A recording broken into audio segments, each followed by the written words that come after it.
Olá! Segundo a Organização Mundial de Saúde, 40% da população brasileira sofre de algum distúrbio do sono. Para entender um pouco melhor sobre qualidade do sono e a sua relação com a saúde, esta edição do Cidadania conversa, a partir de agora, com a fisioterapeuta Lisandra Carvalho. E você é nosso convidado a acompanhar essa conversa. Lisandra, muito grata pela sua presença aqui no nosso estúdio. 40% de uma população é um volume, né? É um número considerável. É assim também em outros países? Sim, em todos os países essa quantidade de pessoas é bem relevante. E aí, assim, o mais preocupante em tudo é que 80% dessas pessoas, elas desconhecem as causas da apneia, desconhecem a doença. Então, não tratam e não buscam orientação médica em nenhum momento. Mas distúrbio do sono é necessariamente apneia ou a gente tem... O que significa dizer que uma pessoa tem distúrbio do sono? Quando é que uma pessoa pode se considerar tendo sintomas, tendo avisos do corpo de que ela precisa tomar alguma providência? O que é o distúrbio do sono? Sim, existem várias doenças que englobam os distúrbios do sono. Existem a síndrome das pernas inquietas, insônia, existem outras doenças. Dentre elas, a mais importante, a que mais causa grandes problemas ao paciente é a apneia do sono. E dentro da apneia do sono, você disse 80% das pessoas acometidas pela apneia não têm a noção de que estão com um problema de sono. São sintomas simples que as pessoas elas acabam não dando a devida importância.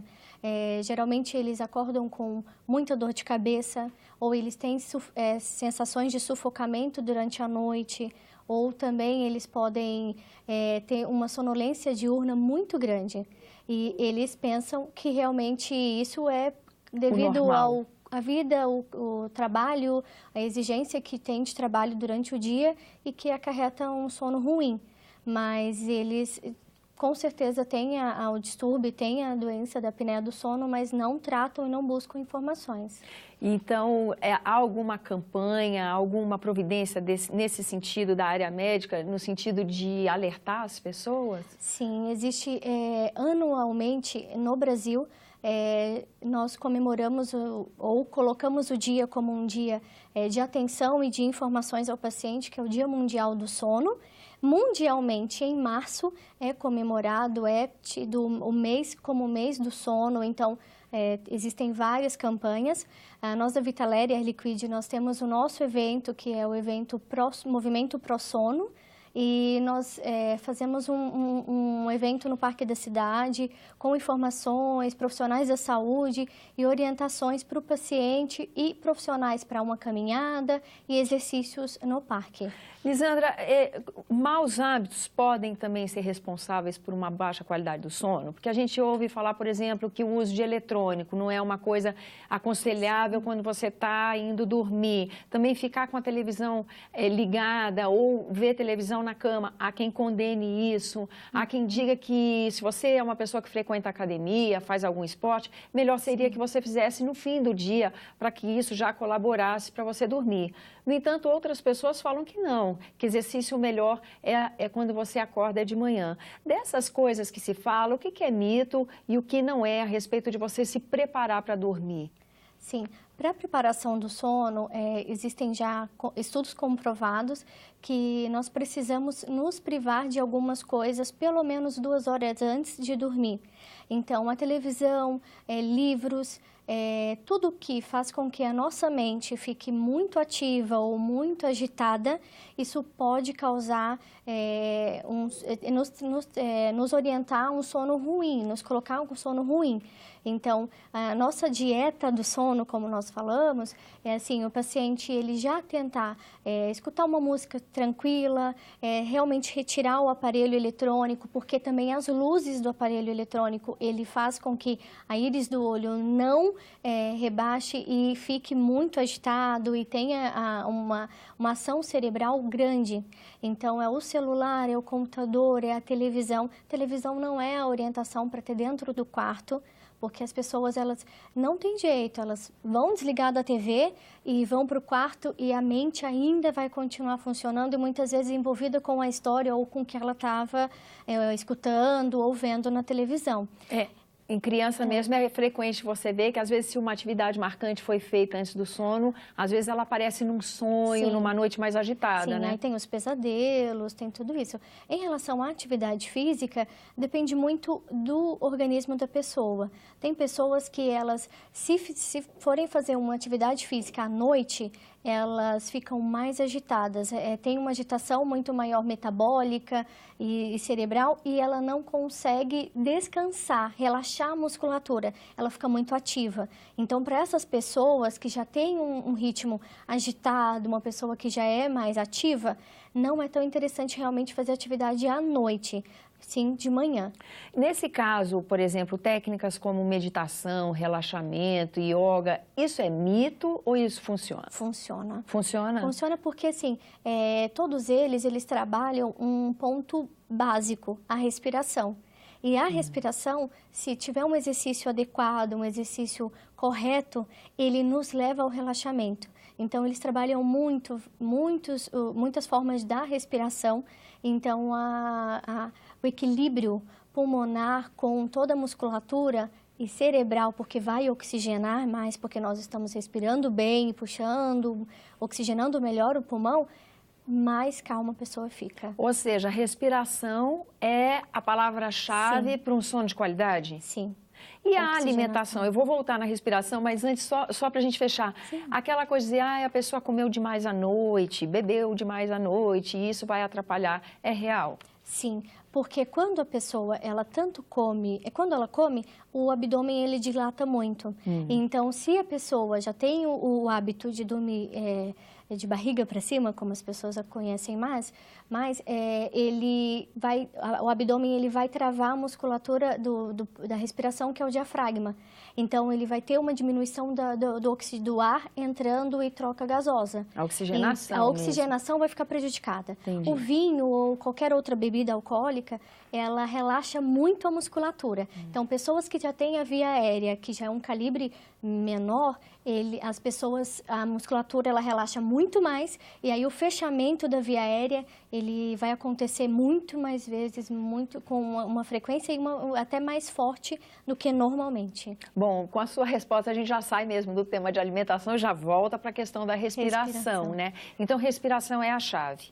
Sim. Então, a gente pode, então, dizer que a maior parte dos distúrbios da qualidade do sono tem uma ligação direta com a questão da respiração? Sim, na verdade, a falta de oxigenação no corpo, ele é o nosso grande problema, porque o cérebro ele só trabalha com a oxigenação.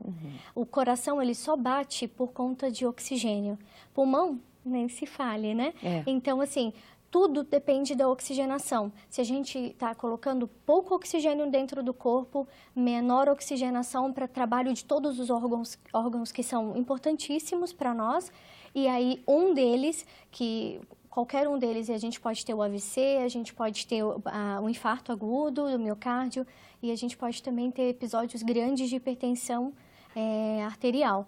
Então, oxigênio numa quantidade boa no corpo, uma maior quantidade possível, melhor para todo mundo, melhor para o organismo. Aí aqui entra a questão do ronco. Esse é um dos sinais de que as vias aéreas não estão no calibre desejado? Esse é o primeiro sintoma, vamos dizer assim, é o primeiro sinal? A apneia ela é muito ligada ao ronco. Embora algumas pessoas roncam, mas não têm apneia. Mas a grande maioria, sim. O ronco, ele é simplesmente a resposta do ar passando pela via aérea, numa via aérea muito fininha, e o som reverbera nas paredes. Então, faz o barulho do ronco pelas paredes que estão bem fininhas. Então, a gente já imagina que o paciente ele já está com a entrada, o fluxo de oxigênio já está um fluxo menor. Já é comprometido, que já está né? Perto de fechar. Agora, a gente vê, por exemplo, eu não sei se isso é uma questão contemporânea ou não, mas a gente vê, por exemplo, programas de TV a cabo, por exemplo, que tem a tal das encantadoras de bebê. Tem até livros sobre isso, né? E o sono do bebê é uma questão que chama a atenção de muitas mães. Porque o bebê também... O que acontece com relação à criança que o sono vira uma questão? Por que disso? Isso é físico, é psicológico, é a maneira de educar? O que acontece aí? Eu acho que tem aí todos esses fatores. Eu acho que tem uma criança que realmente ela tem acesso a alguns programas ou algumas atividades que acabam exigindo e estimulando o cognitivo, o pensamento da criança. Existe também a questão psicológica, então às vezes eles não estão acostumados e não querem sair de perto das mães e é um pesadelo sair e ir para o quarto, dormir sozinho. Então, a criança, ela tem também todos esses fatores que atrapalham o sono, mas a gente tem que olhar de uma forma bem específica, porque a gente tem que realmente ver como que essa criança vive, qual é a educação, qual é a atividade, qual é o relacionamento emocional. A criança, ela está totalmente envolvida com o relacionamento emocional. Em todas as fases, pode ser na fase para largar a fralda, para usar o banheiro, todas as fases, a parte emocional. Se os pais não souberem lidar com isso, as crianças elas vão apresentar outros distúrbios e elas vão ter dificuldades em várias áreas da vida. Mas fazendo aí um paralelo com a questão emocional, no adulto também a questão emocional não interfere, a preocupação, o medo, a tensão, informação demais, isso são elementos que podem comprometer a qualidade do sono? Sim, porque a grande dificuldade nossa é pela carga horária, pelo trabalho que nós temos hoje. Nós temos muitas coisas, muitas informações, o cérebro ele tem acumulado muita informação. E isso é um grande mal do nosso tempo, né? Porque realmente as pessoas elas estão acumulando e muitas vezes elas não conseguem colocar isso organizado fisicamente, objetivamente, como foco na vida. Então, quando eles vão dormir, o cérebro, a parte involuntária, o subconsciente, ele vai trabalhar e ele vai atrapalhar. Então, as pessoas que têm dificuldade para iniciar o sono, geralmente é a ansiedade, a preocupação com os problemas que ela tem no dia a dia. E aí, às vezes, comportamental, um psicólogo comportamental, ele já consegue ajudar o paciente. Outros casos não, aí a gente precisa investigar a parte neurológica, cardíaca, se tem alguma coisa interferindo. Então, a gente tem dois grandes grupos, pelo que eu entendi. Tem gente que tem dificuldade para pegar no sono e gente que tem dificuldade para manter o sono? Sim. É diferente uma coisa da outra? Sim. Tem pessoas que conseguem dormir e não alcançam o sono profundo, o sono REM, que nós chamamos. Reparador? O sono reparador. São pessoas que elas ficam no sono superficial a noite toda. Ele pode ter uma apneia, que é a parada total, a fechamento total da via aérea, ou ele pode ter a hipopneia. A hipopneia, ela é a doença dos pacientes que têm as doenças superficiais, o sono superficial, por conta de ansiedade, preocupações. E a hipopneia, ela fecha parcialmente a via aérea. Então, o paciente, ele fica quase parando de respiração, mas ele volta e fica no sono superficial. Então, ele acorda, ele desperta muitas vezes na noite. Essas pessoas também precisam ser tratadas porque elas podem até ter uma quantidade de oxigênio necessária, mas elas não têm um sono bom, porque elas ficam muito mais no sono superficial do que no sono reparador, o que descansa, que é o REM. E carga horária de sono? Vamos dizer, é diferente? Uma criança dorme mais que um adulto, que um adolescente, uma pessoa idosa precisa de menos sono. Como é que funciona isso? O que é um parâmetro normal? Então, tem essa diferença mesmo. As crianças, elas por terem toda uma frequência respiratória, cardíaca, maior do que nós, você pode ver que a criança ela tem um batimento cardíaco maior do que o nosso. Então, elas gastam muita energia e aí elas precisam de um sono realmente maior. Você pode ver que qualquer criança, ela começa dormindo muito mais e o bebê, ele precisa dormir tudo aquilo que ele tem necessidade. Às vezes os pais se preocupam e pensam que o meu bebê está dormindo muito, não está querendo acordar para mamar, mas ele está precisando, é o corpo que está pedindo isso. Na infância, ele já diminui essa quantidade, ele já não sente a necessidade, eles brincam mais o dia inteiro, eles estão com energia muito maior. Na velhice, os idosos, eles realmente eles não conseguem mais, eles perdem essa capacidade do sono, por todo o trabalho do organismo. Eles têm musculatura que estão mais flácidas, eles já têm todo um trabalho no corpo que é diferente do adulto. Então, assim, mas se preconiza pelo menos 8 horas no indivíduo que precisa de 8 horas e que está bem ativo. O idoso, ele já tem estudo dizendo que em 6 horas eles acordam e eles não têm mais sono e eles não dormem. Então, muda mesmo. Agora, isso é uma média, deve variar, imagino, de indivíduo para indivíduo. Sim, a qualidade de vida é individual, né? E aí, o que a gente aconselha para quem estiver nos assistindo? Como é que a pessoa pode avaliar o seu próprio sono? Se ela está dormindo o suficiente e se está dormindo com qualidade? Sim, o primeiro passo é realmente elas perceberem como que elas estão acordando. Eu acordo com muita dor de cabeça, eu passo o dia muito cansado, eu não estou conseguindo memorizar as coisas. Déficit de memória é um dos fatores grandes para quem tem apneia. Eu estou dormindo depois do almoço. Eu ia perguntar sobre o sono depois da refeição, é normal? É normal, mas assim. Geralmente quando é um normal, as pessoas em 30 minutos de um cochilo, elas ficam bem.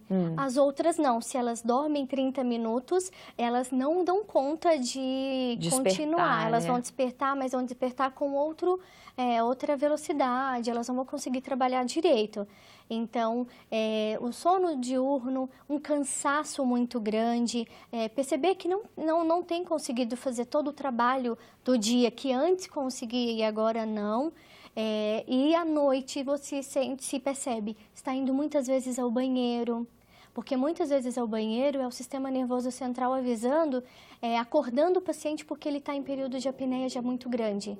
Então, ele acorda o paciente com uma vontade de ir ao banheiro para acordar, para a pessoa mesmo respirar. Aquele sono. Então, pessoas que vão muito ao banheiro durante a noite e pessoas que têm sensação de sufocamento, são pessoas que realmente precisam dar todos uma olhadinha. Os sintomas. Já existem muitos médicos em Brasília, e não só em Brasília, no Brasil, especialistas no sono e de todas as áreas, neurologistas, otorrinos, pneumos, todos eles já estão preparados para o atendimento do paciente com apneia. E aí, existem também as outras empresas que estão preparadas para a adaptação do paciente, porque a apneia ela precisa ser tratada. E a forma de tratamento é a parte clínica, fazendo toda a dieta do sono, uma atividade física, uma orientação alimentar e também o uso de equipamento respiratório, que é o CPAP. Então, nós na Vitalaire, nós fazemos todo o tratamento, toda a adaptação do paciente ao CPAP e a gente orienta o paciente desde o primeiro dia, porque não é fácil, ele vai ter que dormir por um bom tempo na vida ou até realmente ele ter um sono melhor, ou orientação médica de não usar mais o CPAP, que isso é mais difícil. Ele vai precisar usar o CPAP e a máscara nós precisamos adaptar, nós precisamos orientar porque muda a rotina dele, muda a vida social, mas a gente tem que olhar para o lado positivo, porque a vida social de um paciente apneico já é uma vida social complicada, porque às vezes ele já não pode dormir mais com a netinha, porque a netinha, com o netinho, porque ronca e a netinha não aguenta a corda. Então, não viaja mais com ninguém, não viaja com os amigos, porque os amigos não querem ir no quarto, porque não dormem por conta do ronco. Então, a vida social, eu acredito que eles conseguem se inserir, por mais que tenham um pouco de vergonha, mas eles percebem que isso é irrisório perto da qualidade de vida que ele consegue e do sono, porque o CPAP ele vai favorecer e vai manter a via aérea dele aberta por toda a noite. Então, ele não terá mais as paradas respiratórias, ele não terá mais os despertares, e aí ele vai conseguir ter um sono profundo, um sono reparador. Qual é o primeiro passo para uma pessoa que ela consulta um clínico geral, ela vai a um otorrino? Como é que começa a desvendar o problema, a diagnosticar um distúrbio de sono? Então, pessoas que já têm adenoide, desvio de septo, procurem otorrinos especialistas em sono. Aqui em Brasília, nós já temos várias clínicas que já possuem esse tipo de trabalho. As pessoas que já têm um histórico de problemas cardíacos, problemas respiratórios, procurar o cardiologista que já faz o tratamento da doença, o distúrbio cardiológico que ele tem e pedir a orientação. Nós já temos também cardiologistas que conseguem orientar e adaptar e acompanhar o paciente com o CPAP. E se ele tem alguma dúvida em relação e tem dificuldades já respiratórias, já se cansa muito fácil, já não consegue subir uma escada, já não consegue caminhar de uma rua a outra, ele realmente precisa procurar o pneumologista para ver todos os problemas que possam estar envolvidos também. Então, depende muito do como a pessoa tem sentido a dificuldade. Eu sinto a dificuldade de respirar porque eu sei que o meu nariz, ele não é um nariz que tem uma eficiência boa de respiração. Eu vou procurar o otorrino. O pneumo, questão respiratória, o cardiologista, e tem os neurologistas, especialistas do sono, que aí eles vão, quando as pessoas percebem que tem um sufocamento à noite, que tem um sono agitado, que geralmente dormem num lado da cama e quando acordam estão em outros, eles precisam também buscar essa orientação neurológica, porque pode ter outras doenças envolvidas ou, inclusive, somente uma orientação, um medicamento que o neurologista ele já vai saber conduzir. Então, tem todas as áreas. Para encerrar aqui nos últimos minutinhos da nossa entrevista, o distúrbio do sono, então, alguns distúrbios de sono têm cura e outros têm como serem administrados, é isso? Sim, a apneia do sono não tem cura, não tem realmente é tratamento com o CPAP. Então, CPAP é uma máscara. É um equipamento que ele dá para o paciente uma pressão, ele pega o ar ambiente, ele entrega para o paciente uma pressão positiva um pouco mais forte para manter a via aérea, que eu gosto de passar isso para os pacientes, que é um canudo e realmente manter essa via aérea aberta, então numa pressão mais forte para segurar com que as musculaturas não fechem mais a via aérea, então ele tem que ter uma força para segurar aquela via aérea aberta e o tratamento da apneia é somente com ele. E se deixa de usar, a via aérea vai fechar do mesmo jeito, então não existe cura para a apneia. Apneias consideradas leves, às vezes é só um ronco, uma alteração pequena, não tem tantas paradas. Existem aparelhos intraorais que os ortodontistas estão também trabalhando. Tipo a plaquinha, né? Uma plaquinha para dormir. Intraoral. Mas esses são para os pacientes leves, uma apneia muito simples. Da moderada à grave já é o CPAP, e aí as outras doenças podem ser administradas com medicamento e com terapia comportamental.